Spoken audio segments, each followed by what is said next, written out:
Welcome to the new sound of the Venezuelan gozadera, fusion of different elements of Latin dance and sex culture. ¡Coño, no joda! ¡Empieza esa verga! ¡Ah! ¡Ah! No cara, brother. Bakotunes Radio. Yo kids, it's me, Matt, returning to the web waves with the one, the only Bakotunes podcast, brought to you by, you know who, of course, the one, the only Bakotopia.com. Don't forget to visit us on the web. This is episode 38. I actually recorded this episode last month on August 17th, 2006, over at the Avalon Theater on Vine Street in Hollywood, California. It was the Sprint Battle of the Bands, produced by our good buddies at ACA Marketing and Corona Jones, who were nice enough to give us full access to interview two of the bands of the evening, my ska homies Upground from East LA, who were competing that evening against a band that I just can't remember the name of. I'm serious. Damn! But what I do remember is interviewing the special guest headlining band you're about to hear right now, Los Amigos Invisibles from Venezuela, baby. One of my favorite bands, not only in the rock and Espanol scene, but of all genres. Their CD, Arepa 3000, is always playing in my car. Check it out. These guys were just some musicians from Caracas, Venezuela, making music for friends. They made their own CD, got 20 copies into a record store on consignment in Manhattan, New York, and guess who picks it up and signs them? David Byrne of the freaking Talking Heads. Talk about luck. You just can't make that type of stuff up, man. You know what I'm saying? The interview is kind of brief, but hopefully by the end of the episode, you'll be ready to go buy all of their CDs. And as always, if you're good boys and girls, I'll even play you a song just to get your ears burning with delight. This is episode 38 of the Bakotunes podcast, brought to you by Bakotopia.com. Hello, everybody. It's Matt Munoz with Mas Magazine, Bakotopia.com, with the Bakotunes podcast. I'm over here with the members of Venezuelan rock and Espanol group, Latin popsters, whatever you want to call them, Los Amigos Invisibles. What's up, brothers? Hey, how are you? Can you introduce yourself and what you play? Yeah, I'm Jose Luis Pardo. I play guitar for Los Amigos Invisibles. I'm Julio Briseño, the singer. Armando Figueredo, keyboards. So how's the tour going right now? Nice. We've been touring like all year long. It's been like a long tour. Every weekend we go out, we play in cities, and we're like pretty much in the road all the year. So it's been really nice. Yeah, one of the best things that I think that's happened this tour is that we just came from Colombia, that we haven't played there in 4 years, and it was amazing. So it was really cool for the band going back to Colombia, and With everything that's going on now, with a lot of the terrorist fright and everything like that, is it easy for you guys to travel around all over the world? Would you just gotta schedule an hour more? But we travel so much that we have miles and certain Carte blanche to go where you want. No, not so much. But yeah, we get used to it. Like we had to travel the same day that they put on the new measures with liquids and stuff, and we were like, oh, whatever, we do that every weekend. So the funny thing is that we look like terrorists. And the hair, and it's like, man, these guys with the whole equipment, they got confused. I get that because I bring part of my equipment on top, so I get all the time. I got to go through over there, over and over. It's never good. It's never enough, is it? It's keyboards. Yeah, I know. I noticed that I've followed the band for a long time. Is that you guys do a lot of shows in New York? Do you guys reside in New York? Or are you guys still in Venezuela? Yeah, we live in New York. We've been living in New York for 5 years now, since 2001. Really? And we go often to Caracas and to Venezuela in general. But yeah, we spend most of the time in New York. Is that where the really big club influence that I've noticed, the evolution of your style from the beginning, the first CD to now to the last one? Maybe the opposite way. Maybe we went there because the club scene, not the club scene influences us once we were there. Well, New York was really a strong city for us because all the clubs, all the house, all the acid jazz happening there, it just attracted us to come live there. That's why. When you, who discovered you? Was it? I know you guys were signed to Loaco Bop. Was it David Byrne who discovered you initially? Yes, he stumbled upon our first record back in '95 when we released it. That record was never released in the United States, but we had a friend that put 20 copies in one of those stores in Manhattan, and he stumbled upon it and he called us. And so that's how the whole story began with Loaco Bop. You can't make that up. Yeah, no, it's amazing. Still sounds like a lie. Still not. I always said that I'd be, grateful to him all my life because when you came recommended by a guy like David Byrne, it's people get a lot of respect. So his name carries a lot of weight. Yeah, he still does. Every time it's better. Do you keep in touch with them? Do you speak to them pretty regularly? Actually we made a track with them a year ago, and he finished it like a month ago, and he was produced by Norman Cook, Fabulous Slam. Yeah. So we've been like talking about like how are they gonna put the credits and stuff. So yeah, we're still in touch. I love all your CDs, but Arepa 3000, man, that always is playing over and over. I got it on my CD right now, in my CD player and all that stuff. Can you describe that period up to now? Because it seems like, okay, listen to the very first one, the new Venezuelan sound, to Arepa 3000, and the third CD, Zinga Zone, started to kind of go into more of a club sound. And then now, how would you describe the kind of the evolution of the band? Is it always, you have a plan? Is there a Los Amigos Invisibles sound, or is it like, we're gonna just do whatever we want? It's pretty organic, and usually it has to do a lot with what we're listening to at the moment, because we, all of us like to listen to a lot of music, and the evolution went that way. That when we did Arepa, we were discovering the whole lounge stuff. The electronica was starting to happen and all that stuff, so we put that there. And then with Zinga Zone, Masters at Work came into play. That was, and of course, it's very influenced by Masters at Work. And then with Superpop, we work with Dimitri from Paris, and it's pretty much a tribute to Venezuelan artists who we respect from a long while. And It's a tribute CD? yeah, pretty much. It's all covers, and he took it and he did really interesting stuff with it. It's gonna be out on September 5th in New York, and in the United States, I'm sorry. And yeah, it's been a very interesting development. We've been very pleased with how things have gone. Well, I saw some old some footage of you guys played on Jimmy Kimmel Live, and it was on YouTube on the internet. And I happened to miss that, so I was like, I'm sending it links to everybody, so everybody's been watching it. It's amazing, you know, that I never watched that show. I just watched it because we were there. It was like, man. Obviously, you reached a lot of people, man. No, it was still, it's really exciting. Like, a lot of people saw it. And I know there are kind of, you know, Jimmy Kimmel has his crowd, you know, O'Connor, all those guys, you know, but it's too many on TV, like, it's crazy. For me, you know. Yeah. So who would you describe as your influences? Just really quick. I know you guys got a lot of influences. There's so many. I mean, like, growing up in Venezuela is a place where we used to get a lot of disco, we used to get like a lot of Yango things, and on the other side, we used to get like the Fania, all the merengue, the boleros and everything, and the lounge stuff. So that's where we grew up, and we grew up used to listen to a lot of different things, like from Anglo things to Latin things, and that's how we see the band. That's what we try to do in the band, to be all of that collection of records we have at home, like in just one band, in just an hour and a half. Trying to break into the U.S. market, what was the approach? Did you guys ever think, well, what we're going to do in Venezuela, we're creating this, we're part of this movement, this musical movement. You get hooked up with David Byrne. Did you feel any pressure, like, well, we're going to take this to the United States, or it's like, well, we're just going to do what we do? And what was it like? Pretty much that's been our motto all the time.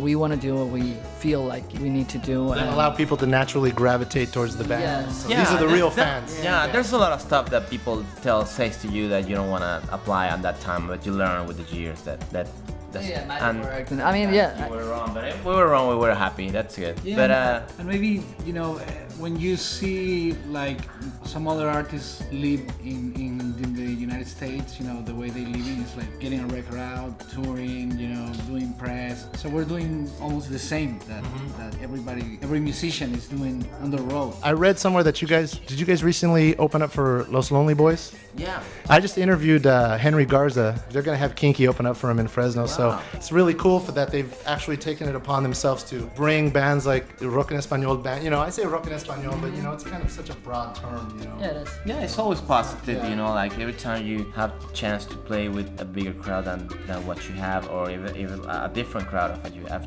it's totally positive too. How were the responses for opening up, so for like a blues rock Chicano band? It was a nice crowd. Yeah, it was kind of, yeah.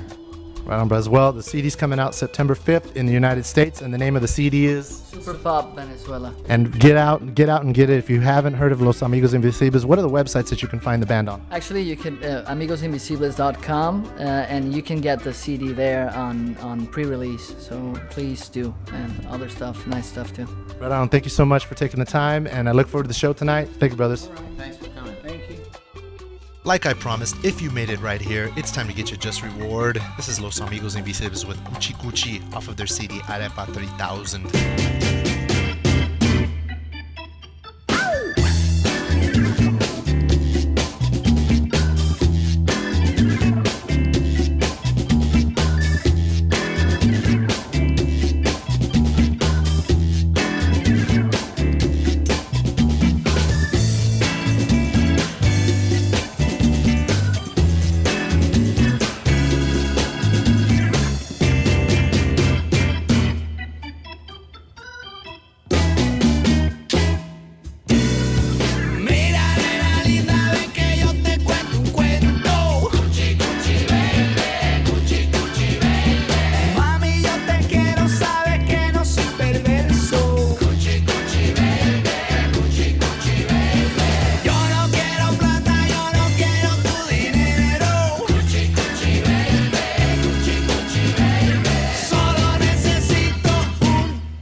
Gucci by Los Amigos Invisibles right here on episode 38 of the Bakotunes podcast. I'm going to go ahead and play one more for you off of the band's first US release, the new sound of the Venezuelan Gozadera. This is En Cuatro. I'm Matt. Thanks for listening. Peace. Bakotopia.com.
A un mismo destino, que seas mi amante, que seas mi esposa, te aseguro serás una rosa en mi vida y no voy a dejar que ni siquiera te puedan mirar. Yo siempre seré el guardián de tu lecho, te amaré como nunca lo he hecho, pero ojo, ten mucho cuidado y no quiero verte con otro al lado. Si te descubro en alguna movida, yo no lo pienso, te quito la vida y te mato. Y no me arrepiento, te diré mira cómo lo siento. Buscarme mujer no será complicado, ni mucho menos si tengo a mi lado a mis panas, que son infalibles. Tú no los ves porque son invisibles. Busca conmigo, ten mucho cuidado y así no te irás de mal de mi lado.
Funkateers.